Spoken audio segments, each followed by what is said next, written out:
In this episode, Auditor Curno Audit is out working with a colleague when the police show up after a resident reports someone suspicious simply because he didn't look like he belonged. Despite doing nothing wrong, officers fixate on ID, ignore his rights, and unlawfully detain him. But Curno doesn't back down. He takes them to court, wins big, and even gets some of the officers fired. Is that your badge number? Well, I hope it is. We'll just take a photograph of it, please. Yeah. Just wondering. I've got to prove it. Obviously, I don't know you from Adam. You could be someone just who's dressed up. We're not going to do this for fancy dress, are we? Right. As my colleague explained, the reason why we stopped you is because you fit the description of somebody acting suspiciously. Right? Now, you've given a legitimate reason why you're here. Yeah. Right. But we need to see some ID and some proof that you are here legitimately. No, I understand that. Can we see that, please? I understand that, but on another term, I have actually got human rights. Is that your vehicle there? Nope. Okay. So, what form of identification have you got on you to say you're actually canvassing? I've got ID on me, but I don't have to legally show it yet because I've not committed a crime. Right. Obviously, if you... We've had a phone call about some suspicious males, so we need to ascertain whether you say you are, but I think you're not going to give us your name. I get this every week. Verify. Yeah, but you've got to appreciate we get calls from members. No, I understand that, but I'm doing a job, I'm paying me taxes, I'm earning money. Yeah. I mean, I don't understand. I have not committed a crime. If you were calling us, surely you'd want us to follow it up, wouldn't you? That's why we've been sent here, to follow it up. We want to be rest assured when we leave here today that you're not up to anything suspicious. Authorities cannot legally justify detaining or demanding identification from someone based only on a vague phone call. A report without clear evidence of a crime does not create lawful grounds for stopping an individual. In this situation, the officer's remark about needing to verify identity raises concerns, especially since the person never misrepresented who they were to begin with. The individual in question, an auditor, was simply exercising a legal right, choosing not to hand over identification when there was no reasonable suspicion of a specific offence. Under UK law, this right is protected. Citizens are not obliged to provide ID unless they are being lawfully detained under clearly defined circumstances, such as genuine suspicion of criminal activity. In this case, those conditions were never properly explained or established by the officers. Relying on a vague, third-party phone call as justification for demanding ID is a slippery slope. It allows room for profiling, unwarranted targeting, and the misuse of authority. Without evidence of an actual offence, fishing for identity is not just legally shaky, it undermines public trust and risks crossing into abuse of power. I understand it in that way, but I'm not... If your name gives you ID, we could ring SafeStar, say, and confirm... Well, you can ring SafeStar and you can ask them if, obviously, if you've got canvases in this area and you'll validate who I am. And what's your name? Obviously, I'm not giving it out. Well, when I ring up SafeStar UK and say, you've got canvases, and they say, yeah... They know I'm in this office, they know I'm around here. Because we get issued to a certain area and they keep both names of the people. So where's your ID card? It is on me, but I don't have to show it. I've not committed a crime. We're going round in circles here, aren't we, chap? No, I don't mean human rights, mate. I've not committed a crime. Obviously, you're putting me under alarm and distress now. You both cover it going round me. Obviously, you're trying to say that I have to show my ID. You're putting me under alarm and distress. How am I? It's our ID. We've shown you our ID. So yeah, but at the end of the day, you're a public servant. Rather than respecting the auditor's lawful position, that he has no duty to provide identification without reasonable suspicion of a crime, the officers continue pressing him. Instead of de-escalating, they shift the narrative and even go so far as to claim that he is the one causing harassment, alarm, and distress.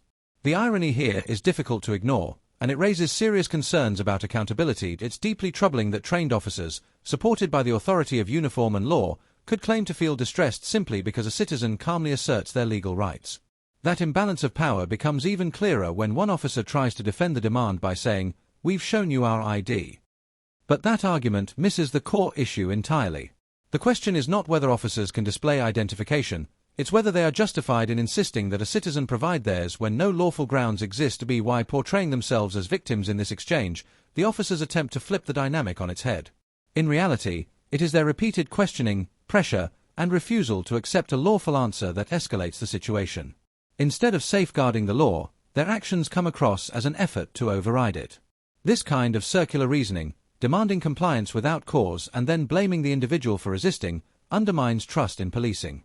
It is not just ineffective, it borders on an abuse of power. Listen, chap, I may be a public servant, but I'm not your servant. No, okay? I didn't say you were my servant, did I? Okay. I said, but if you're walking around with a police uniform which gives you powers... Stop going on about YouTube, it's like this public servant, okay? I'm not a servant, I'm a police officer, yeah. okay? Which means, but you serve the public. I'm a police officer. Right. Okay. Police officer. I'm not a servant. Yeah. So let's get that quite clear before we start. Well, there's no need to get angry, is there? Because now you're putting me under alarm and distress. Now I feel threatened. When the officer responds with, "I might be a public servant, but I'm not your servant. I'm not a servant. I'm a police officer," it reveals more than frustration. It exposes a troubling display of ego and entitlement. Such words strike at the very core of public trust, because policing has always been built on the principle of service to the community. By drawing a line between being a public servant and serving the public, the officer signals a distorted view of authority and a fundamental misunderstanding of his duty. What makes this statement even more concerning is the context. It doesn't arrive in a calm, neutral setting.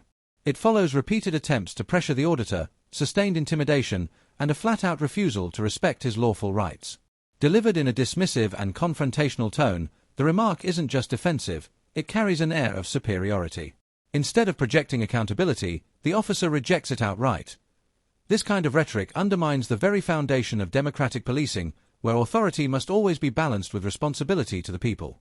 For the auditor, who had done nothing unlawful, the remark only deepens the sense of harassment, alarm, and distress. It's not just words spoken in passing, it's an attitude that compounds the harm and highlights the imbalance of power in the exchange.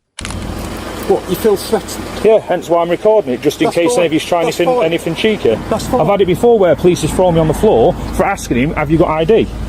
So police officers thrown you on the floor? Yeah. And that's what I do. I've asked for him. Very strange. Well, not all coppers are legitimate, are they? Not all coppers are nice. So at this moment in time, am I detained? That's right. What for? What am I being detained for? Have I committed a criminal offence? I've not committed a criminal offence. How can you detain me? Because then you're holding me hostage. You're now restricting my free way of movement, because now you're saying I'm being detained for a crime I've not committed. I will just literally. I'll send this to me my lawyer, mate. This is going straight to my lawyer. First things first, we're recording it. Yeah. Has it just picked up the word that you just said to me? Yeah. Right. This is your first and last warning. You swear at me again, you'll be arrested. Do you understand me? Yeah, but I'm asking why am I being detained? Listen to me. Are you going to listen?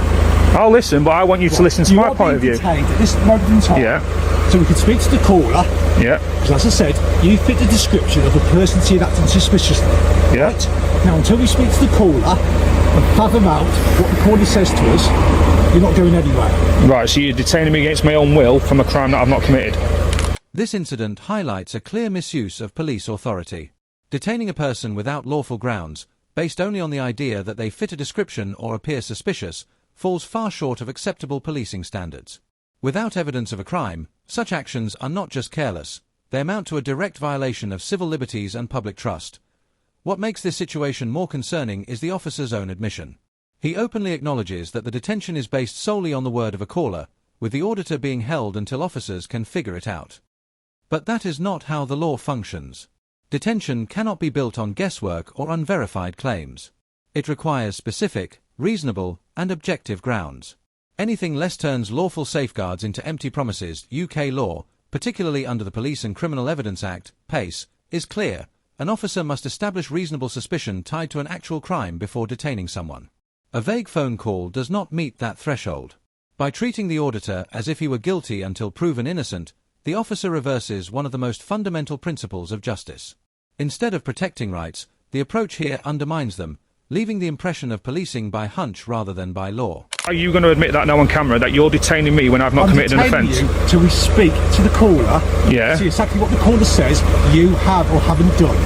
Right, but technically you can't detain someone if they've not committed a crime, because then that's holding them against their own will. Well, once we speak to the caller, yeah, but now the crime has been committed, then I will tell you what's going to happen next. So you're actually admitting you've illegally detained me for a crime I've not committed? We haven't illegally detained you. Well, if you've not detained me, then I'm free to go. Tell you what, walk up there then, we'll follow you then if you need to speak to you again. But then it's harassing. Off you go. But then it's harassing. It's not harassing. No, what I'm saying is, if you'd like to leave, right. if you'd like to leave now and walk whichever way you like, carry on. And if I need to speak to you at a different time, I'll come after you and have a word with you. The officer's response in this exchange is deeply troubling and reveals a startling disregard for lawful procedure. Faced with the auditor's valid concern about being unlawfully detained, the officer dismissively offers, "How about you walk away and we'll follow you?" as if shadowing a citizen somehow resolves the problem. In reality, it does the opposite, it intensifies it. Surveillance without any legal foundation amounts to harassment. Once the auditor has made it clear that he wishes to be left alone and is within his rights to do so, following him is not an act of caution, it is an act of intimidation. The officer is essentially proposing an informal stop, not based on evidence, but on the hope of justifying suspicion later. That kind of tactic undermines the very safeguards designed to protect individuals from arbitrary policing. This is a textbook example of intimidation disguised as procedure. If an officer lacks the legal power to detain, then continuing to shadow someone under the vague possibility of needing to speak again is not only unreasonable, it is oppressive. Such conduct erodes trust, blurs the line between policing and harassment, and shifts power unfairly against the very people officers are meant to serve. I'll just put a complaint in. I'll just put a complaint into IPCC. That's fine. That's fine. Because obviously you're illegally detaining me for a crime I've not committed. So obviously, like I'm going to ask again, am I being detained for a crime? Because obviously now no one's answering. If I'm not being detained for a crime... I'm just in the process of speaking to your manager. Right. If you'd like to walk away, you are free to walk away. And if I detain us a crime, I will come after you, won't I? So it's up to you, sir. I'm not going to turn me back. I'm not going to turn me back on officers so you can body slam me. Do what you'd like. I don't think I'm capable of body slamming. Hey, there's police out there that body slam people for the fun of it. When he's asked for an officer's ID. So you've illegally detained me, you call me a liar.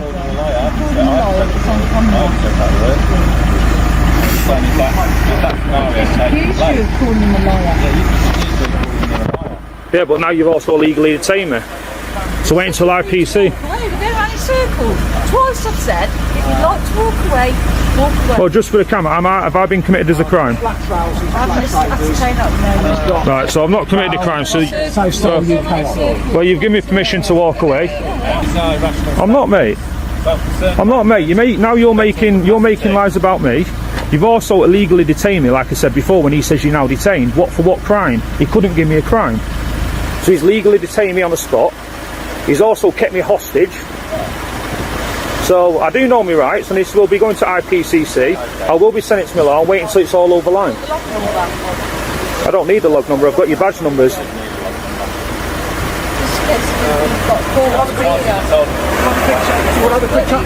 Because I don't trust it. I don't trust the fact I can walk away with you. I didn't show this your ID in the first instance. I don't think it would have taken this long. So when you're talking about being... Yeah, but I don't have to show my ID if I've not committed a crime or I'm on suspicion of crime. I've not committed a crime. I'm working. The officer's remark that the situation would never have escalated if the auditor had simply identified himself exposes a deeply flawed way of thinking. Instead of recognizing their own overreach, the officers attempt to shift responsibility onto the individual who was only exercising his rights.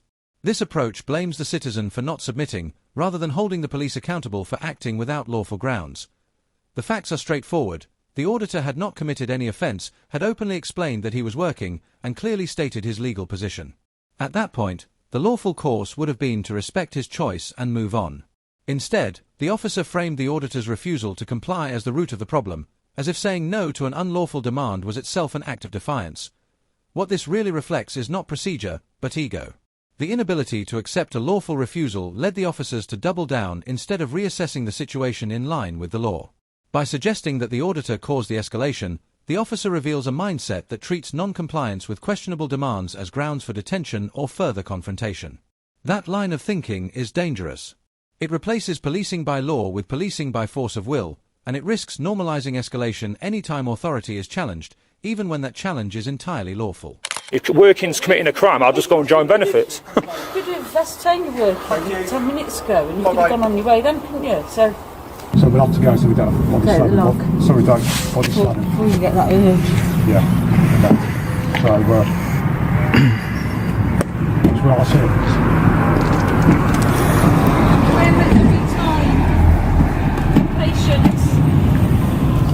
Free to go, Sam? Yeah, I'm just waiting for you to leave. I took them to a criminal court and a civil court. At the criminal court, I was awarded £35,000 because of the incorrect ways and the way they did the jobs, which was performed illegally. Officer Stephen Haynes PC Jarvis and PC Warwick. One of them was suspended for 2 months with further investigation. One of them was fired, and the other one was given a slap on the wrist and was allowed to still do the job, but under investigation by their own force. That £35,000 compensation payout speaks volumes. It doesn't just reflect the harm done to Curnow, it exposes the scale of misconduct by the officers involved. This wasn't some minor incident that could be brushed aside. It was a serious legal reckoning, the kind that only comes when rights have been severely violated. Courts don't hand down that level of compensation lightly, and in this case, the outcome confirmed just how badly the system had failed. The disciplinary fallout told its own story. One officer was dismissed outright, another suspended for 2 months pending investigation, and a third left facing an internal review despite receiving only a minor penalty. That lineup makes it clear, this wasn't a misunderstanding or a moment of poor judgment. It was a systemic breakdown, driven by officers who either lacked knowledge of the law or chose to ignore it. From the start, the handling of the situation was a blueprint for how not to police. Acting on nothing more than a vague phone call, the officers approached with suspicion instead of professionalism. Rather than assess the facts, they rushed straight into demanding identification without lawful grounds. When Curnow calmly stood his ground, exercising his rights, they didn't de-escalate. They escalated, with force and detention, not because the law required it, but because they couldn't tolerate being told no. The male officer's infamous line about not being a servant summed up the attitude at play: ego over service, power over accountability. And the female officer's suggestion that the encounter would have gone more smoothly if Curnow had simply given in revealed an equally troubling truth, an alarming disregard for civil liberties. That is not policing. That is coercion. Every step the officers took demonstrated a misuse of authority. The unlawful detention, the attempts to justify their actions by clinging to the caller's vague account, and the constant deflection all highlighted a lack of proper procedure. It wasn't about enforcing the law, it was about control. And when their justifications collapsed under scrutiny, they doubled down with dismissive remarks, even suggesting that Curnow was wasting time. In the end, it was their own conduct that wasted time, shredded credibility, and triggered heavy legal consequences. This entire case is a warning shot to any officer who believes they can bluff their way through the law. It also serves as a powerful reminder to the public: never be afraid to assert your rights. For the officers involved, the cost was reputational, legal, and professional. For the public, the lesson is invaluable. Accountability works, and knowing your rights is your strongest shield against abuse of power. That wraps up today's coverage. If you found this breakdown insightful, don't forget to like, comment, and subscribe. It helps me continue bringing you independent analysis of cases like this.